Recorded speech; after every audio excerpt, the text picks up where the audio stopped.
October 14, 1066.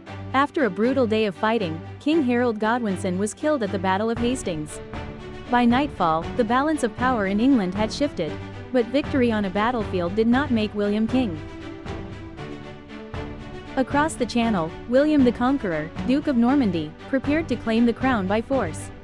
His campaign carried the blessing of the Pope, a powerful source of legitimacy in the medieval world.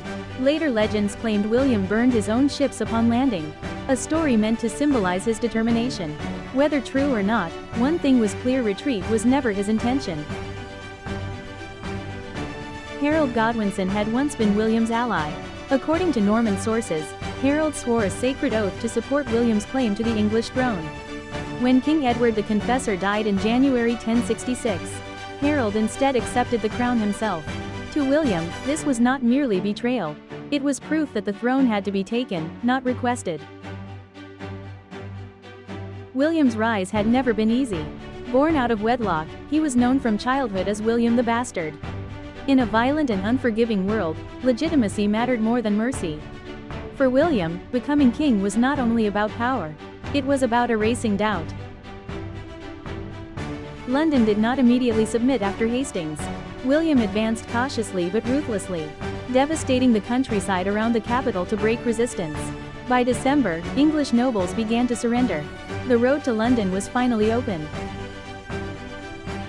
December 25, 1066. Christmas Day. Inside Westminster Abbey, William was crowned King of England. He chose Christmas deliberately. It was the holiest day in the Christian calendar, a public statement that his rule was sanctioned by God and the Church. Inside the Abbey, Anglo-Saxons and Normans stood side by side. The air was tense. Outside, armed Norman soldiers surrounded the building, alert and uneasy. At the moment of crowning, the crowd inside the Abbey erupted in cheers.